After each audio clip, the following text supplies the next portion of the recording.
Praise the lord. హల్లెలూయా. యేసుక్రీస్తు నామమున శ్రోతలందరికీ వందనాలు. దేవుడు మనకిచ్చిన అవకాశాన్ని బట్టి ఈరోజు వాక్యం ధ్యానించుకుంటుండగా చిన్న ప్రార్థనతో మొదలు పెట్టుకుందాం. దయామేడ యేసునాయన స్తోత్రం ప్రభా. నీ వాక్యం ధ్యానించుకునే ధన్యత మాకు అనుగ్రహించినందుకు మీకు స్తోత్రం నాయనా. నన్ను మరుగుపరిచి నా ద్వారా మీరే మాట్లాడమని యేసుక్రీస్తు నామమున వేడుకొంచున్నాను తండ్రి. ఆమేన్. ఈరోజు యెషయా గ్రంథము 1:18లో దేవుడిచ్చిన గొప్ప ఆహ్వానాన్ని గురించి మనము మాట్లాడుకుందాము. ఎందుకంటే ఇది చాలా గొప్ప ఆహ్వానం. ఏమంటున్నాడంటే, రండి మన వివాదం తీర్చుకుందాము, మీ పాపములు రక్తం వలె ఎర్రనివైనను అవి హిమం వలె తెల్లబడును, కెంపు వలె ఎర్రనివైనను అవి గొర్రెబొచ్చు వలె తెల్లని వగును అని దేవుడు మనల్ని ఆహ్వానిస్తున్నాడు. ఇంత ప్రేమగల ఆహ్వానం మనం అందుకోవాలి. అయితే దీన్ని నేపథ్యం అవన్నీ కూడా మనం తెలుసుకుంటే ఎందుకు ఇలాగ ఆహ్వానిస్తున్నాడు దేవుడికి ఎందుకు ఇంత బాధగా ఉంది, మనము పాపంలో కూరుకుపోతుంటే ఆయన భరించలేకపోతున్నాడు అనే విషయాలు మనము తెలుసుకోవాలి. మరి ఈరోజు మనము ధ్యానించుకోబోయే వాక్యము ఈ యెషయా గ్రంథం 1వ అధ్యాయము. ఈ 1వ అధ్యాయం అంతా కూడా యాక్చువల్గా ఈ పాపాన్ని వ్యతిరేకిస్తూ చేస్తున్న కొన్ని ప్రసంగాల్లో ఇదొకటి. 1వ అధ్యాయం అంతా కూడా ఒక న్యాయస్థానాన్ని తలపిస్తుంది. దేవుడు ఆకాశమును భూమిని సాక్షులుగా పిలుస్తున్నట్టుగా కనపడతా ఉంది. తను ప్రేమగా పెంచిన తన బిడ్డలు చేసిన దోషములన్నిటినీ ఏకరువు పెడుతున్నాడు. 2-4 వచనాలలో తాను తీర్పు తీర్చబోతున్నానని ప్రవచించుటకు మూల కారణము వారి పాపము తిరుగుబాటుతనము అని చెప్తున్నాడు. అయితే దోషభరితమైన యూదా జనులకు పశ్చాత్తాపంతో తన దగ్గరికి వచ్చి క్షమాపణ పొందుటకు అవకాశం ఇస్తూ ప్రేమగా పిలుస్తున్నాడు. యాక్చువల్గా దేవుడు ముఖ్యంగా ఈ ప్రవక్తల గ్రంథాల్లో మనం చూస్తే దేవుడు తాను ప్రజల్ని ఎందుకు శిక్షిస్తున్నాడో మనకి తెలుపుతున్నాడు. ఏమీ రీజన్ లేకుండా నేను మిమ్మల్ని శిక్షించటం లేదు, మీరు చేసిన తప్పులు ఇట్లా ఉన్నాయి అని తప్పులన్నీ ఏకరువు పెడుతున్నాడు. మనకు అవన్నీ అర్థమయ్యేటట్టుగా దేవుడు చెప్పాలని మనము పరిశుద్ధాత్మ దేవుడిని అడగాలి. ఎందుకంటే మనం ఈ పరిస్థితుల్లోనే ఇప్పటి జనాంగం కూడా ఉంది. ఇక్కడ దేవుడు యూదా ప్రజలపై 4 దోషారోపణలు చేస్తున్నాడు. వారి తిరుగుబాటుతనము, వారి విశ్వాసహీనత, వారి హృదయ కాఠిన్యము, వారి అర్థం లేని అర్పణలు. ఇన్ని దోషాలున్నా కూడా వారిని పిల్లల్లాగానే భావిస్తున్నాడు, తన పిల్లల్లాగా. పెంపుడు జంతువులకు తమ యజమానుల పట్ల ఉన్న విశ్వాసం కూడా తాను ప్రేమతో పెంచి పెద్ద చేసిన తన బిడ్డలకు లేదని, వారు తిరుగుబాటు చేస్తున్నారని, వారికి తెలివి లేదని దేవుడు బాధపడుచున్నాడు. తిరుగుబాటు చేయటం అనే మాటలో వారు సీనాయి పర్వతం యొద్ద తనతో చేసిన నిబంధనకు కట్టుబడి లేరు అంటున్నాడు. నిర్గమకాండం 19:20లో దేవుడు వాళ్ళతో చేసిన నిబంధన అన్నీ కూడా మనం గుర్తు చేసుకోవాలి. వారి అవిశ్వాసము, విగ్రహారాధన ద్వారా తనకు దూరం అయిపోయారు. తమకు దేవుడు చేసిన మేళ్లను మరిచి వారికి ఇవ్వబడిన ఆశీర్వాదాలను బట్టి కృతజ్ఞతగా ఉండటం మానేశారు. దేవుని విడిచి పాపంలోకి జారిపోయినందున వారు శిక్షార్హులని దేవుడు తీర్పు చెప్తూ ఉన్నాడు. ఇహలోకపరంగా వారు సంపద సమృద్ధితో తులుతూగుతున్నారు, కానీ వారు దేవుని దృష్టిలో తల నుండి అరికాల వరకు అన్ని పాపాలతో, నానా విధమైన రోగాలతో నింపబడి ఉన్నారు. దేశము ఆత్మీయంగాను నైతికంగాను నశించిపోయినందున తీర్పు తప్పనిసరిగా వస్తుంది అని ప్రవక్త హెచ్చరిస్తూ ఉన్నాడు. ఇంకా అవన్నీ మీరు చదవండి, ఎన్ని భయంకరమైన పనులు చేస్తున్నారో తన బిడ్డలన్నీ. సృష్టిని సాక్షిగా పిలుచుకొని దేవుడు చెప్తున్నాడు అంటే ఎంత బాధపడుతున్నాడో ఒక్కసారి మీరు ఆలోచించండి. దేవుడు అన్నిటికంటే ఎక్కువగా వేషధారాన్ని అసహించుకుంటాడు, కానీ యూదా జనాంగం అదే చేస్తున్నారు. విస్తారమైన బలులు ఇస్తున్నారు, కానీ వారి హృదయం దేవునికి చాలా దూరంగా ఉంది. దేవుని దృష్టిలో బలులు అర్పించుట కంటే ఆజ్ఞను గైకొనుటయు, పొట్టేళ్ల కొవ్వు అర్పించుట కంటే మాట వినుటయు శ్రేష్టము అని 1 సమూయేలు 15:22లో సమూయేలు అంటున్నాడు. విరిగి నలిగిన హృదయమే ఆయనకి ఇష్టమైన బలి కాబట్టి పశ్చాత్తాప హృదయంతో దేవుని సన్నిధికి రమ్మని ప్రవక్త పిలుపునిస్తున్నాడు. వారి చేతులు రక్తంతో నిండి ఉండట చేత వారు అర్పించ బలులు కూడా అర్థం లేనివని, అవి ఆయనకు హేయంగా ఉన్నాయని దేవుడు చెప్తున్నాడు. ఇశ్రాయేలీలు నీతిమంతులుగా మారాలన్నది దేవుని ప్రణాళిక కాబట్టి కేవలం వారి దోషాల జాబితా చూపించి ఆపకుండా ప్రవక్త వారికి పరిష్కార మార్గం కూడా చూపెడుతూ ఉన్నాడు. ఈ 18వ వచనం, రండి మన వివాదం తీర్చుకుందాము అనే మాట న్యాయమూర్తి తప్పులు చెప్పి తీర్పు చెప్పడము పక్కన పెట్టి క్షమాపణ గురించి చెప్తూ ఉన్నాడు. ఈ అధ్యాయంలో క్రైస్తవులందరికీ, ముఖ్యంగా వేదాంత విద్య అభ్యసించే వారికి ఇష్టమైన వాక్య భాగము 16 నుంచి 20 వచనాల్లో కనపడుతుంది. మీరు దయచేసి చదవండి. ఇది కరుణతో నిండిన దేవుని ఆహ్వానం. ఆయన ఏమంటున్నాడంటే, నా దగ్గరికి రాకముందు 8 ఆంక్షలు పెడుతున్నాడు. నా దగ్గరికి రండి, అయితే నా దగ్గరికి రాకముందు మీరు కడుక్కొనిడి, శుద్ధి చేసుకొనిడి, మీ దుష్క్రియలు నాకు కనపడకుండా వాటిని తొలగింపుడి, కీడు చేయటం మానుకొనిడి, మేలు చేయ నేర్చుకొనిడి, న్యాయం జాగ్రత్తగా విచారించుడి, హింసింపబడు వారిని విడిపించుడి, తండ్రి లేని వారికి న్యాయం తీర్చుడి, విధవరాలి పక్షంగా వాదించుడి. ఈ ఆంక్షలన్నీ పెడుతున్నాడు. మనము ఊరికే దేవుని దగ్గరికి పోవడం కాదు, మన తప్పులు ఒప్పుకోవాలి. ఇలాంటి భాష మనము ద్వితీయోపదేశకాండంలో కూడా చూడగలం. పాపం ఒక మనిషిని అపవిత్రునిగా చేస్తుంది కాబట్టి శుద్ధి చేసుకోవాలి. కేవలం యేసుక్రీస్తు రక్తం వల్ల మాత్రమే అది సాధ్యం. ఈ 18వ వచనంలో దేవుడిస్తున్న ఆహ్వానము అంటే, రండి మన వివాదం తీర్చుకుందాము అనే మాట బైబిల్ అంతట్లో చాలా ప్రాముఖ్యమైనది. పాపములు రక్తంలాగా ఎర్రనివని చెప్పబడి ఉన్నాయి. ఏ విధమైన పాపమైనా ఒక రకమైన హత్యతో పోల్చొచ్చు కాబట్టి రక్తంతో పోల్చారు. ఈ అద్భుతమైన సందేశంలో నీ పాపం ఎంత ఘోరమైనదైనను సరైన విధంగా పాపపు ఒప్పుకోలు, పశ్చాత్తాపం ఉంటే దేవుడు క్షమించి దానికి సిద్ధంగా ఉన్నాడు అనే సత్యం చెప్పబడింది.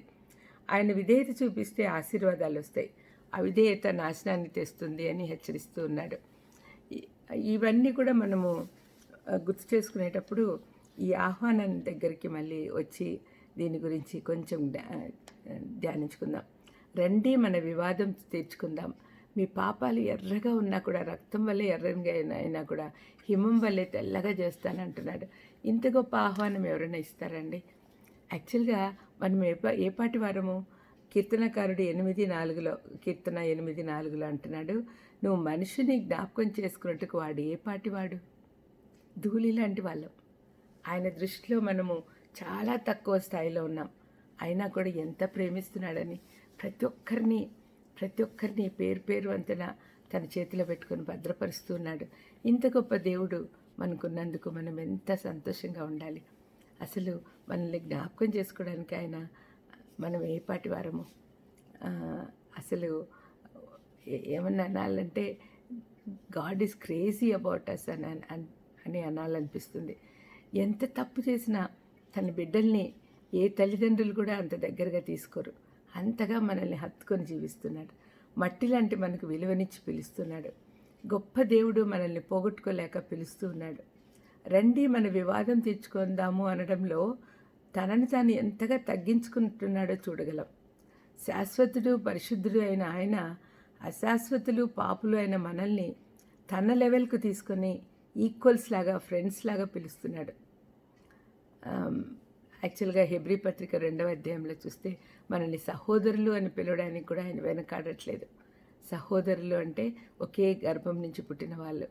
అంత దగ్గరగా మనకందరికీ ఒకే తండ్రి ఉన్నాడు అని యేసుప్రభు చెప్తున్నాడు. మీరు పాపులుగా ఉన్నంతసేపు నేను మీతో సాంగత్యం చేయలేను కాబట్టి మనం సమాధానం పడదాం రండి అని అంటూ ఉన్నాడు. వెలుగుతో చీకటికి సాంగత్యం చేయలేదు కాబట్టి ఆయన వెలుగులోకి రమ్మని ఆహ్వానిస్తున్నాడు. యాక్చువల్గా మనకు దేవునికి వచ్చిన వివాదానికి కారణం ఏంటి? మన పాపం. ఆదికాండం 6:5 వారి హృదయం యొక్క తలంపుల్లోని ఊహ అంతయు కేవలం చెడ్డదని యెహోవా చూసి, స్వాభావికంగా మనిషి మనసు చెడ్డది. ఎందుకు చెడ్డది? దేవుడు సృష్టించినప్పుడు చెడ్డది కాదు కదా. ఆయన తన స్వరూపంలో చేసుకున్నాడు. అవిధేయత వల్ల ఆదాము, హవ్వలు పాపము ఈ లోకంలోనికి తీసుకొచ్చారు. ఆ పాపం వల్లనే దేవునితో మనకు వివాదాలు వస్తూ ఉన్నాయి. 2వ దినవృత్తాంతంలో చూస్తే మాట వినని స్వభావం ఎంత అన్యాయంగా ఉందో మనకు అక్కడ మనష్షే గురించి చెప్పబడింది. అవిధేయత. మనష్షేకు పదే వర్తమానాలు పంపించాడు దేవుడు. తన తండ్రి అయిన హిజ్కియాను బట్టి తన జీవితాన్ని మార్చుకోమంటున్నాడు. వారి చెవి యొగ్గకపోయినందున దేవుడు కంచె తీసేశాడు. గ్రహింపు వచ్చినా కఠినంగా ఉండి దేవుని మాటలు పెడిచెవిని పెట్టారు. రిజల్ట్ ఏంటంటే తప్పించుకున్నట్టుకు వీలు లేకుండా శత్రువులు అతన్ని బంధించి తీసుకెళ్లారు. మొరపెట్టుగానే మళ్ళీ దగ్గరికి తీసుకుంటాడు. తన మాట వినినప్పుడు శిక్షించైనా మళ్ళీ దగ్గరికి తీసుకుంటాడు. దేవుడు ఎప్పుడు కూడా మాట తప్పడు. ఎవరు నశించుట ఆయనకి ఇష్టం లేదు. యాక్చువల్గా ఈ చెడు స్వభావాలు ఏంటి అని మనం ఒకసారి గమనిస్తే, దేవుడు సృష్టించినప్పుడు చెడు స్వభావం మనలో లేదు. కానీ 3వ అధ్యాయంలో ఆదికాండం 3వ అధ్యాయంలో పాపం మొదలైంది. అప్పటి నుంచి పాప స్వభావము 3 రకాలుగా మనం చూడొచ్చు. 4, 5, 6 అధ్యాయాల్లో 3, 4, 6 మూడు అధ్యాయాల్లో మనం చూస్తే ఇక్కడ ఆదాము స్వభావం ఏంటి? మాట వినని స్వభావం. ఇక్కడ ఇంతకుముందు ద్వితీయోపదేశకాండంలో మనం చూసాం, 2వ దినవృత్తాంతంలో మనం చూసాం కదా, మనష్షే మాట వినలేదు, ఆజ్ఞ అతిక్రమించాడు. మరి మనలో ప్రతివాడు కూడా తనకిష్టమైన త్రోవకు వెళ్తున్నాడు అని యెషయా 53:6లో రాయబడింది. తనకిష్టమైన మార్గానికి వెళ్తూ ఉన్నాం. లోకం పోకడ ఆకర్షించినప్పుడు తాత్కాలిక సంతోషం కోసము అందరూ కూడా తప్పిపోతూ ఉన్నారు. ద్వితీయోపదేశకాండము 30:19లో నేడు జీవమును మరణమును ఆశీర్వాదమును శాపమును నేను మీ ఎదుట ఉంచి ఉన్నాను అని దేవుడు చెప్తూ ఉన్నాడు. ఆయన మనకు ఆప్షన్స్ ఇస్తున్నాడు. మీ ఇష్టం, మీరు నా మాట విని నా వెంబడి వస్తే నిత్య జీవానికి వెళ్తావు, లేకపోతే నిత్య నరకానికి వెళ్తావని ఆల్రెడీ చెప్పి ఉన్నాడు దేవుడు. మనకి దేవుడు హెచ్చరిస్తున్నా కూడా మనం తప్పు మార్గంలో పోతున్నాం. ఈ మాట వినని స్వభావము ఆదాము నుంచి వచ్చింది. అవిధేయత ఉంటే మనం ఎప్పుడు కూడా మన విజయవంతమైన జీవితంలోకి ప్రవేశించలేం. విశ్వాస జీవితంలో ఎప్పుడు కూడా విధేయత ఉండాలి. విశ్వాసం ఎప్పుడు కూడా విధేయతతో కలిసి ఉండాలి. 2వది కయ్యూన్ స్వభావం. కయ్యూన్ ఎవరు? ఆదాము కొడుకు.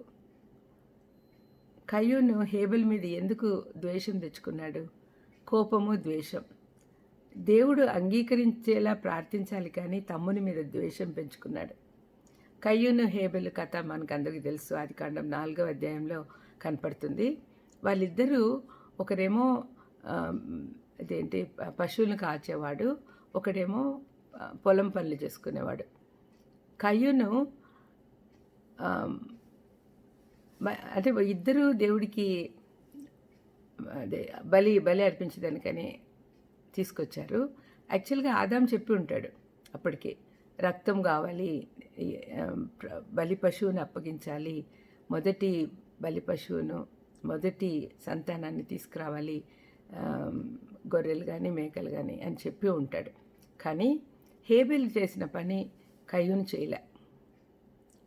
మీరు అనొచ్చు, హేబెల్ ఎట్లా గొర్రెలు కాపరు కాబట్టి గొర్రెలు రెడీగా ఉంటాయని. కయ్యూన్ దగ్గరలే ఉండవా? ఎద్దులు ఉంటాయి, ఇంకా పశువులు ఉంటాయి. వాళ్ళ ఆ సంపదనే వాళ్ళకి పశువుల రూపంలో ఉంటుంది. మరి కయ్యూను కోపం వచ్చింది, ఎందుకంటే హేబెలు బలి దేవుడు అంగీకరించాడు, తన బలి అంగీకరించలేదు. అందుకని కోపము, ద్వేషంతో సొంత తమ్ముని చంపేశాడు. దేవుడు అతన్ని శపించాడు, దేశదిమ్మరైపోయాడు. సౌలుని గురించి కూడా ఆలోచిస్తే, సౌలు రాజు దావీదు మీద అనవసరంగా ద్వేషం పెంచుకున్నాడు. 1 సమూయేలు 18:9లో నాట నుండి సౌలు దావీదు మీద విషపు చూపు నిలిపెను. ఎందుకు? దానికి రీజన్ ఏంటి? అసూయ. అక్కడ స్త్రీలు గానం చేశారంటే, యుద్ధానికి పోయేస్తున్నప్పుడు సౌలు 1000 కొలదియు దావీదు 10,000 కొలదియు శత్రువులను హతం చేసినారని పాట పాడినప్పుడు ఈయనకు అసూయ, ద్వేషాలు వచ్చేసినాయి. అప్పటి నుంచి చంపాలని ప్రయత్నం చేస్తూ ఉన్నాడు. 3వది నోవహు కాలంలో వారి వలె వ్యసనపూరిత జీవితం. ఎంత భయంకరమైన జీవితం జీవించారు వాళ్ళు.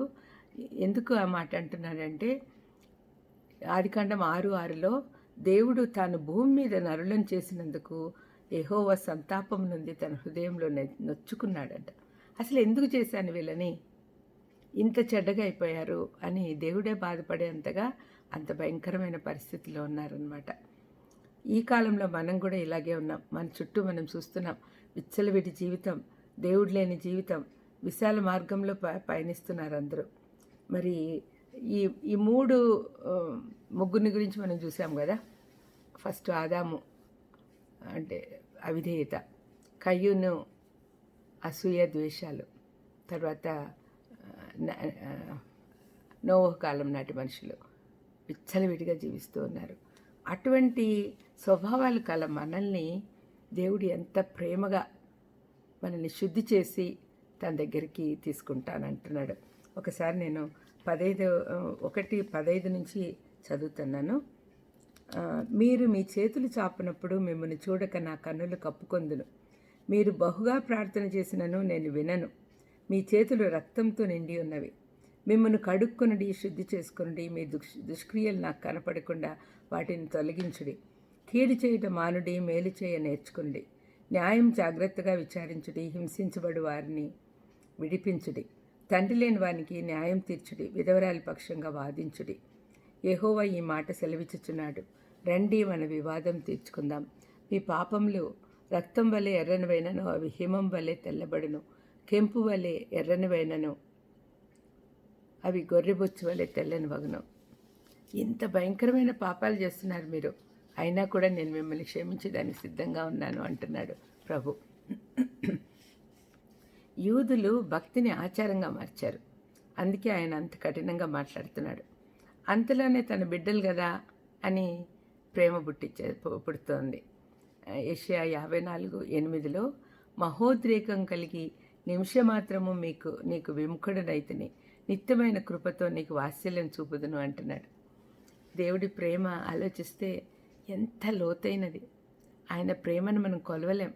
ఆయన ప్రేమ యొక్క లోతు, నిడివి, పొడవు, వెడల్పు అన్నీ కూడా మనము గ్రహించే శక్తి మనకు పరిశుద్ధాత్మ దేవుడు ఇవ్వాల్సిందే, కానీ మనంతటా మనం తీసుకురాలేం.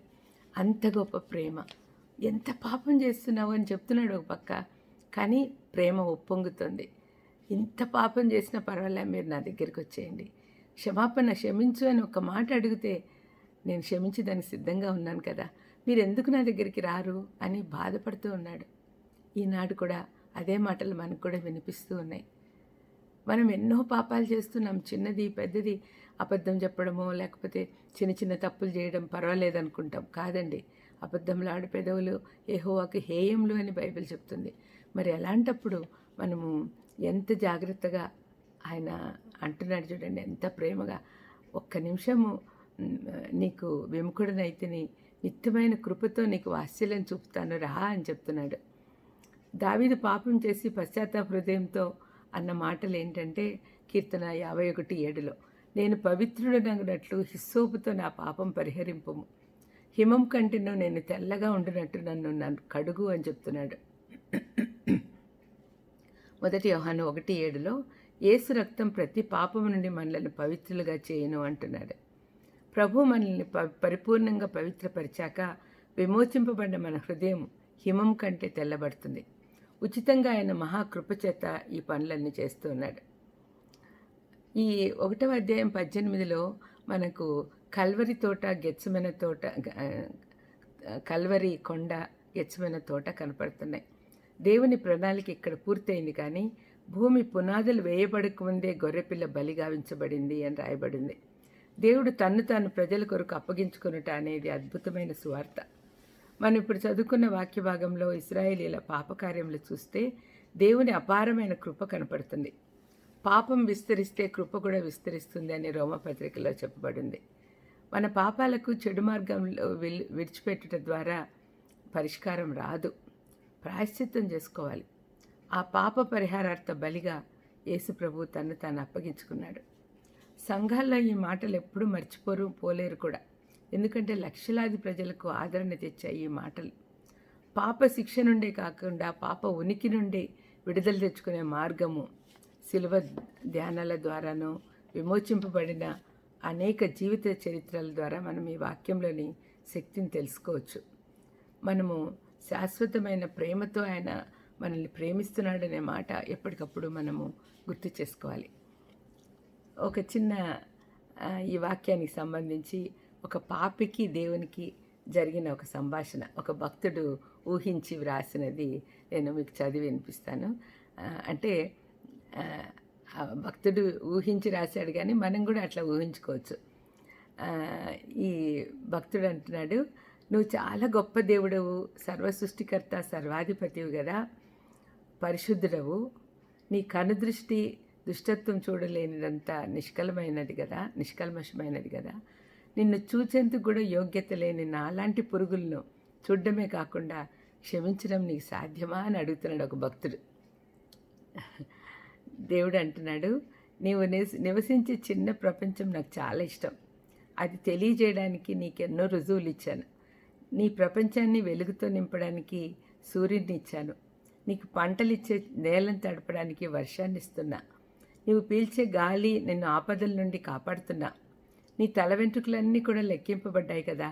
ఇంత జాగ్రత్తగా నీకు నిత్య అవసరాలను చూసుకునే నేను నీ పాపం గురించి జాగ్రత్త తీసుకోనని ఎలా అనుకుంటున్నావు? నేను జాలిగలవాడిని, త్వరగా కోప్పడను, దయగలవాడను. నేను వెలుగు, శక్తి, సార్వభౌమాధికారిని, రాజును, న్యాయాధిపతిని. నేను ప్రేమమూర్తి నేను తెలుసుకున్నప్పుడే నీకు ఇవన్నీ అర్థమవుతాయి. పాపములను కడిగేది నాలోని ప్రేమే అంటున్నాడు దేవుడు. ఎంత చక్కటి సంభాషణ చూడండి. అప్పుడు భక్తుడు అంటున్నాడు, నేను నీ ధర్మశాస్త్రం గురించి విన్నాను, దాని ద్వారానే ప్రతి ఒక్కరూ తీర్పు తీర్చబడతాడు కదా. ఈ ధర్మశాస్త్రము పరిశుద్ధమైనది, మంచిది, న్యాయమైనది, పాపమునకు శిక్ష మరణం అన్నావు కదా. నువ్వు న్యాయంగా ఉంటూ సత్యమును కాపాడుతూ నా ఎర్రటి పాపాలను హిమం వల్ల ఎలా చేయగలవు అని అడుగుతున్నాడు. ఇది అవగాహనకు కొంచెం కష్టమే, కానీ ప్రభు అంటున్నాడు, నా ప్రేమలో దీనికి సమాధానం దొరికింది. నా కుమారుని మీ పాపంలో మోయుటకు మీకు బదులుగా మరణం పొందుటకు పంపినందువల్ల న్యాయం జరిగింది. యేసుప్రభు విధేయత వల్ల ఇది జరిగింది అని దేవుడు అంటున్నాడు. అక్కడితో ఊరుకోకుండా భక్తుడు అంటున్నాడు, నా పాపాలు చాలా ఘోరమైనవి, ఎర్రటి పాపాలు, క్షమించరానివి. ఒకవేళ క్షమించబడ్డా నేను అవమానంతో తలెత్తుకోలేనేమో. ఎర్రనివి అంటే చాలా చెడ్డవి కదా అని అంటున్నాడు. అంటే దేవుడు అంటున్నాడు, నా కుమారుని యోగ్యత ముందు ఎటువంటి పాపమైనా నిలవలేదు. His work outweighs all sin. ఆయన గొప్పతనం ముందు నీ పాపం ఏపాటిది అంటున్నాడు. ఆయన అర్హత ఏంటంటే ఎంతటి ఎర్రటి ఎరుపునైనా తీసేయగలడు. నా కుమారుని త్యాగం ద్వారా వచ్చిన పరిమళ ధూపము నన్ను ఎంత సంతోషపెడుతుందంటే ఎలాంటి పాపాలైనా క్షమించగలను. ఆయన నీతి వస్త్రంతో నువ్వు కప్పబడితే నీలో ఉన్న ఎలాంటి మచ్చలు నాకు కనపడవు. ఆయన ద్వారా నేను నిన్ను అంగీకరిస్తాను అని అంటున్నాడు దేవుడు. ఇంకా ఆపకుండా ఈ భక్తుడు అంటున్నాడు, నేను ఎంత గొప్ప పాపినంటే నువ్వు క్షమించినా నేను మళ్ళీ పాపంలో పడిపోతానేమో. నాలుక కింద పెట్టుకొని మళ్ళీ చప్పరించే చాక్లెట్ లాంటిది ఈ పాపము అని అంటున్నాడు. అప్పుడు దేవుడు అంటున్నాడు, దాని కొరకు కూడా నేను ఒక మార్గం చూశాను. నీ పాపములు కడగబడిన తర్వాత నీ మీద నా ఆత్మను కుమ్మరిస్తాను. ఆయన నీలో ఉండి నీకు శక్తినిస్తాడు. ఆయన నీకు బోధకునిగా, ఆదరణకర్తగా, గైడ్గా నీలోనే ఉంటాడు అని దానికి కూడా పరిష్కార మార్గం చూపిస్తున్నాడు. చివరిగా ఈ భక్తుడు ఏమంటున్నాడంటే, నా పాపాలన్నీ కడగబడిన నీ గొప్ప కృపకు బదులుగా నేను ఏమివ్వగలను అంటున్నాడు. As if we can give something. అప్పుడు దేవుడు అంటున్నాడు, మనం ఇక నోరు తెరవకుండా ఏమంటున్నాడంటే, నిన్ను దుమ్ము లాంటి వాడినని రియలైజ్ అయ్యేట్లు చేస్తాడు. నా నామ మహిమార్థమే నేను ఇదంతా చేస్తున్నా. ఆయన ప్రేమమూర్తి, తనలోకి చూసి అర్థం చేసుకోమంటున్నాడు. ప్రేమ రక్షిస్తుంది, అగాపే ప్రేమ ఇది. ఆయన ఏమీ మన నుంచి కోరుకోడు. ఈ సంభాషణ ఒకసారి మీరు మళ్ళీ వినండి. ఈ సంభాషణ మనం కూడా చేయగలిగితే మనలో నిజంగా మార్పు వచ్చినట్లే. మనము పాపులము అని తెలుసుకోకుంటే మనం క్షమాపణ అడిగే అవకాశమే ఉండదు. మొదటి మెట్టు, మనం రక్షణలోకి రావాలి అంటే మొదటి మెట్టు మనం ఎంతటి పాపులమో మనం గుర్తించాలి. గుర్తించిన తర్వాత ఆయన సన్నిధికి వెళ్ళి, అయ్యా నా పాపాలు క్షమించు అని అడగాలి. ఆ విధంగా అడగగలిగితేనే మన పాపాలు క్షమించబడతాయి. కాబట్టి దయచేసి ఈ వాక్య భాగం మళ్ళీ వినండి. ఎంతో అద్భుతంగా ఉంటుంది. అంత గొప్ప దేవుడు మన పాపాలన్నీ క్షమిస్తాడు. నీ పాపం, నా పాపం ఎంత చిన్నదైనా సరే, ఎంత పెద్దదైనా సరే మనం ఆయన దగ్గరికి వెళ్ళడానికి వెనకాడకూడదు. రక్తం వలె ఎర్రనమైన తెల్లగా చేస్తానంటున్నాడు. అంతకంటే మనకి ఇంకేం కావాలి? దయచేసి మీరందరూ కూడా ఈ విషయాన్ని సీరియస్గా తీసుకొని రెండవ రాకడ చాలా సమీపిస్తుంది కాబట్టి మనమందరం కూడా మన పాపాలు ఒప్పుకొని ఆయన ఇచ్చిన ఆహ్వానాన్ని అంగీకరించి ఆయన సన్నిధికి వెళ్ళాలి. మీ పాపం ఎంత చెడ్డదైనా సరే, ఎంత స్ట్రాంగ్గా ఉన్నా సరే, ఎంత ఎర్రగా ఉన్నా సరే నేను బాగు చేస్తాను కదా అంటున్నాడు ప్రభు. కాబట్టి మనమందరం కూడా దేవుని సన్నిధిలో మన పాపాలను ఒప్పుకొని పశ్చాత్తాప హృదయంతో ఆయన సన్నిధికి వెళ్తే దావీదు పాపాలు ఎలాగా కడిగేశాడో అదేవిధంగా మన పాపాలు కూడా కడిగేదానికి దేవుడు సంతోషంగా ఆహ్వానిస్తూ ఉన్నాడు. మనం ఆహ్వానాన్ని అంగీకరించుకుందామా? ప్రార్థన చేసుకుందాం. దయామేడ యేసు నాయన స్తోత్రం ప్రభా. తండ్రి, ఈరోజు మీరు ఇచ్చిన ఆహ్వానాన్ని అందుకొని మీ సన్నిధికి వచ్చి మా పాపాలు క్షమించబడేటట్టుగా మేము ఒప్పుకొని పశ్చాత్తాప హృదయంతో మీ సన్నిధికి వచ్చేటట్టు ఏర్పాటు చేయమని యేసుక్రీస్తు నామమున వేడుకొంచున్నాను తండ్రి. ఆమెన్. God bless you.